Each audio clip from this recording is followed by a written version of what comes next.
yetişemeyim. Barzam benim burun dolmuş bu dünya, şu dünya.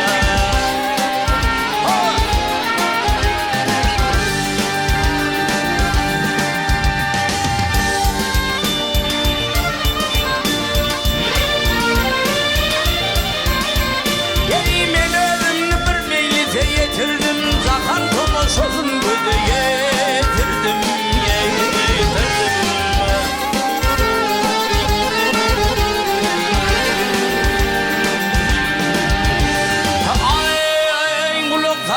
köşede oturdum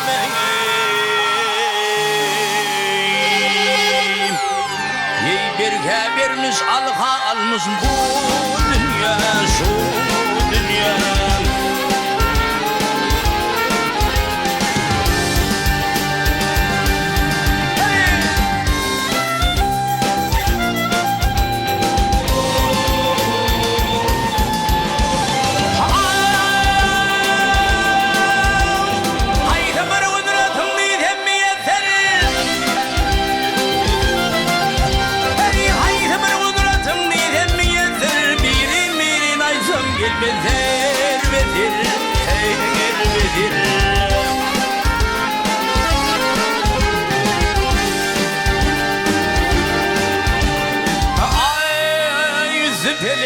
Aslı alın yedi yere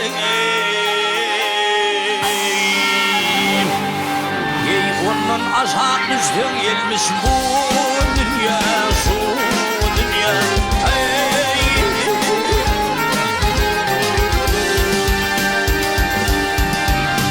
Ey aydar baktım ulu yar olsa Huday, onun birliğine sen kılgıyı bir vay gelir bir vay.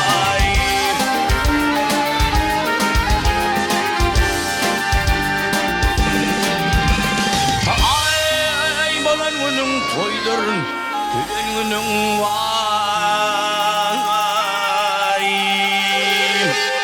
ey baştan ayak kalmamış bu dünya, şu dünya. Hey,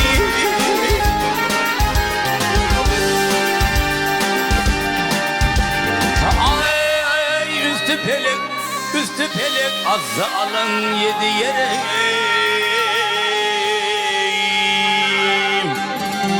Ondan aşağı düştüm gelmiş bu dünya, şu dünya.